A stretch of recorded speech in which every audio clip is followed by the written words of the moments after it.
Hi, hello, how are you? Today we're going to talk about something in the Shellac person, and also kind of I want to recap what I said yesterday evening in the Torah portion. Today we're going to see the libation, the wine libation. As I said that, and as I am continuously telling that Torahs and commandments and commitments and covenants are the part of the life of Jewish people, and as we follow the Christianity, we are supposed to, do the same thing also.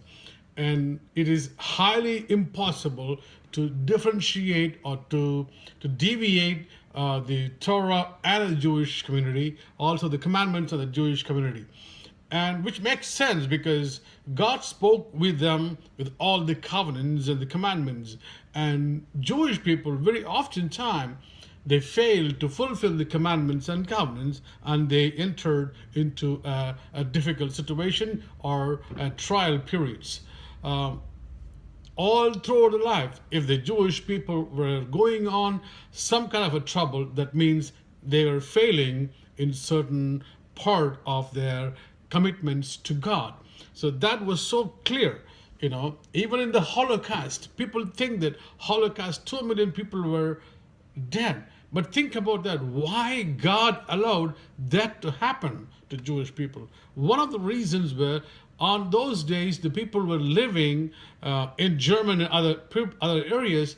They were totally neglecting the Judaism. They don't want to have a Judaism, and they don't want to be recognized as Jewish. That could be one of the reasons that God left them alone into the hands of Hitler. So the Torah and the commandments and the covenants are the part of a Jewish life.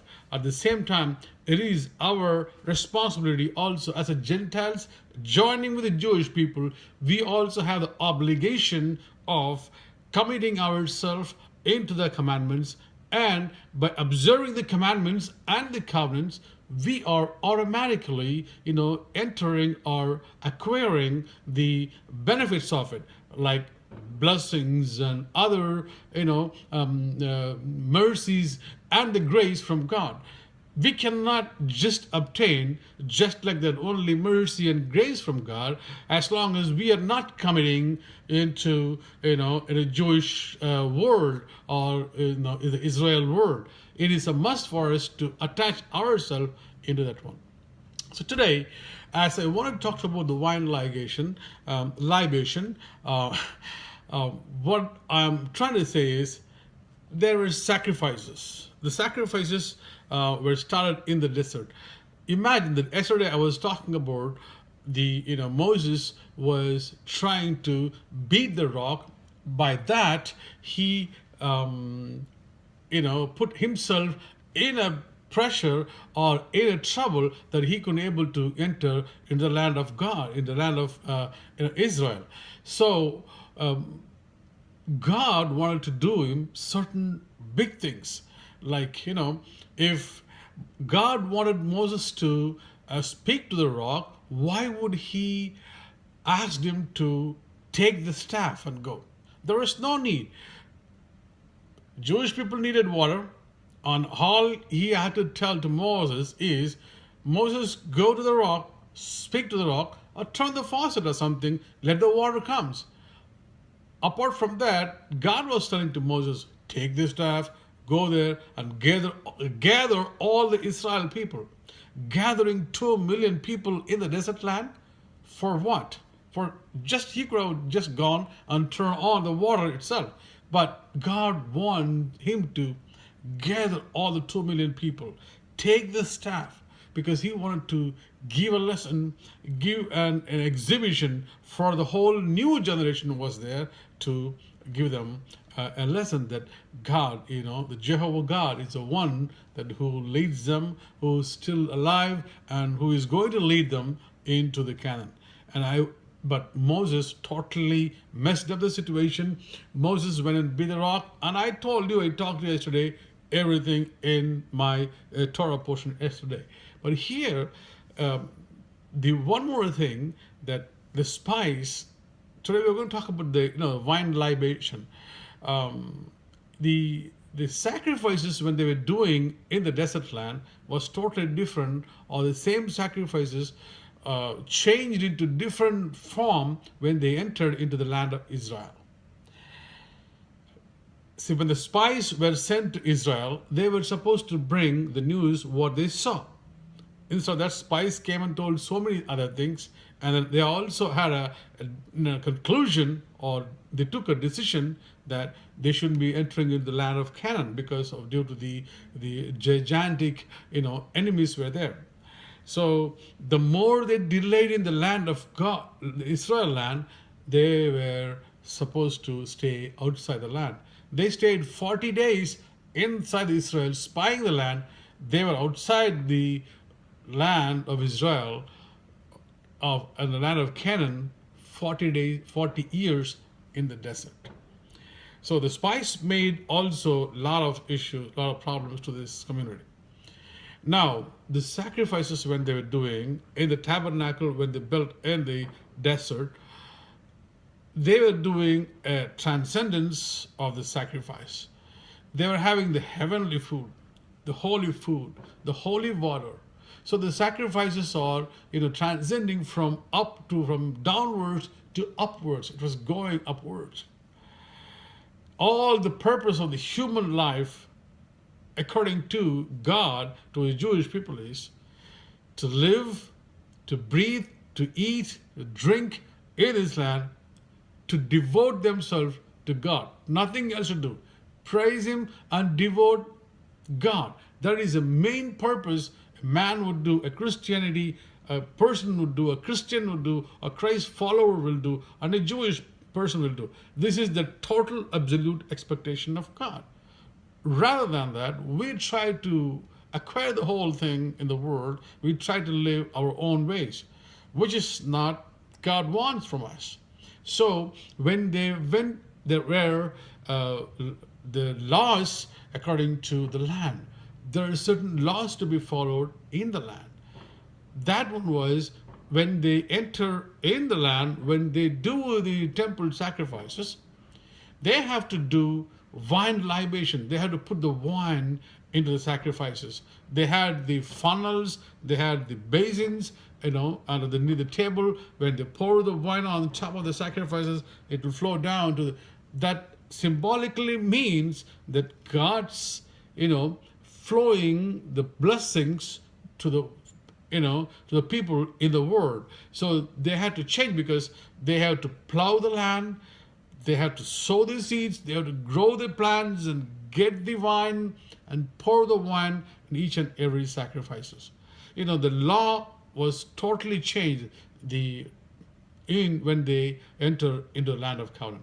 But to avoid that one, the spies wanted to stay outside the desert land, and telling them that, we will study the Torah very well, we'll practice the Torah very well, and then we'll go to the Israel land. That's what the spies were telling. But the commandments or the covenants, the Torah covenants were much different. When they entered the land, they have to do the wine libation. They have to pour the wine. Not only the wine, they have to pour the meal, which is comprised of oil and the flour. They have to mix it and put it when they are doing the burnt offerings or other sacrifices, peace offerings or anything. They must do along with the sacrifices. Folks, I'll tell you, the life of a Christian life or a Jewish life is only based on, what God wants them to live. God wants us to live a sacrificial life. God wants us to give sacrifice to God, devote ourselves to God, live only for God, not for us. That is the bottom line expectation. But we in the world, we don't do that anymore. We don't follow that anymore. You will not believe the Jewish people went through the struggles. Even the Christians killed Jewish in millions and millions. They took crusades on them, and then they killed the Jewish people. And also, the Jewish people, were forced to become Christian, accept the Christianity. They were chased out of the country just because they were not accepting the Christianity. These are all happening out of the third and fourth century of after Jesus Christ death. So the denomination, the Christianity took a different roles in playing with the Jewish people, and totally separated them from the Christian life. But the Bible not talks about like that.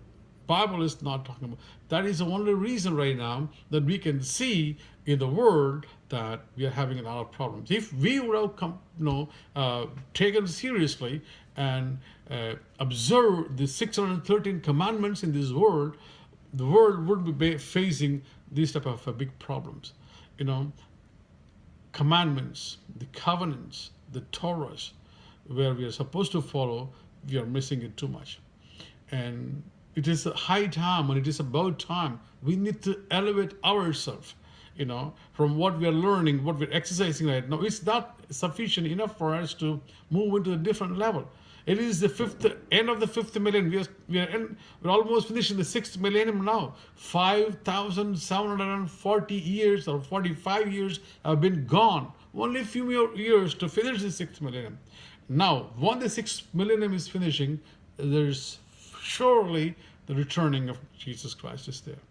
When he comes back and see us, if we are not doing anything, if we are not even attempting to do, there is no way possible that we think that we can go into. We think that our goodness will take us to whatever we are exercising, the thing that will take us to the heavens.